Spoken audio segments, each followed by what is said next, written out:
నమస్కారం అండి. ఈరోజు మటకాయలతో కర్రీ చేస్తున్నాను. చాలా రుచిగా ఉంటుంది. ఇలా మటకాయలన్నీ తుంచుకొని నీళ్ళల్లో వేసుకొని కడుక్కోవాలి శుభ్రంగా.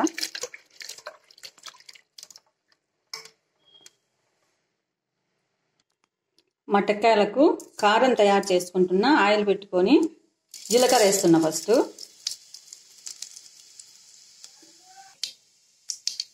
జీలకర్ర వేగింది. పచ్చిమిరపకాయలు వేసుకున్నా, తుంచుకొని వేసుకోవాలి. కారం తగినంత వేసుకోవాలా.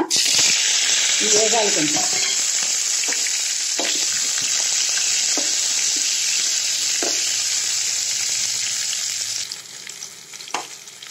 ఇందులోనే శనగపప్పులు కూడా వేసుకొని వేయించుకోవాలా. ఇందులోనే కరివేపాకు కూడా వేసుకొని వేయించుకోవాలా.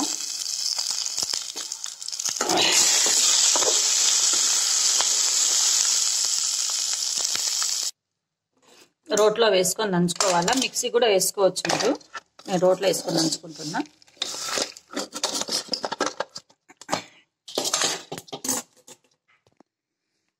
ఇందులో కొంచెం ఆయిల్ వేసేసి,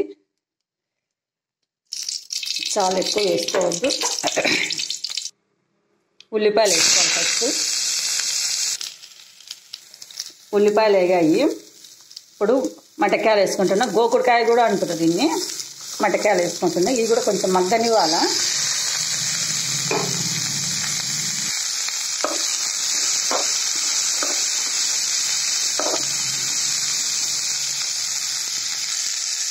తగినంత ఉప్పు వేసుకొని మంట సిమ్లో పెట్టుకొని కొద్దిసేపు మగ్గనివ్వాలి. ఇందులో కారం వేసుకోవాలి. శనక్కాయలు పచ్చిమిరపకాయలు వేసి దంచింది. ఇది కొద్దిసేపు వేగనివ్వాలి. ఇది కూడా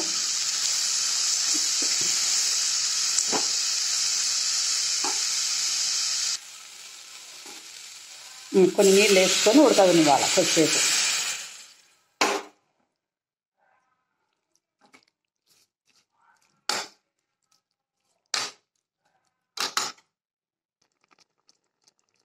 ఇందులో పసుపు కూడా కొంచెం యాడ్ చేసుకోవాలి.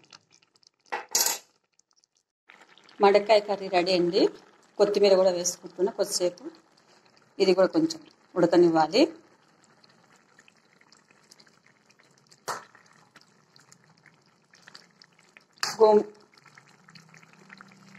గుమగుమలాడే మటకాయ కర్రీ రెడీ. Thank you.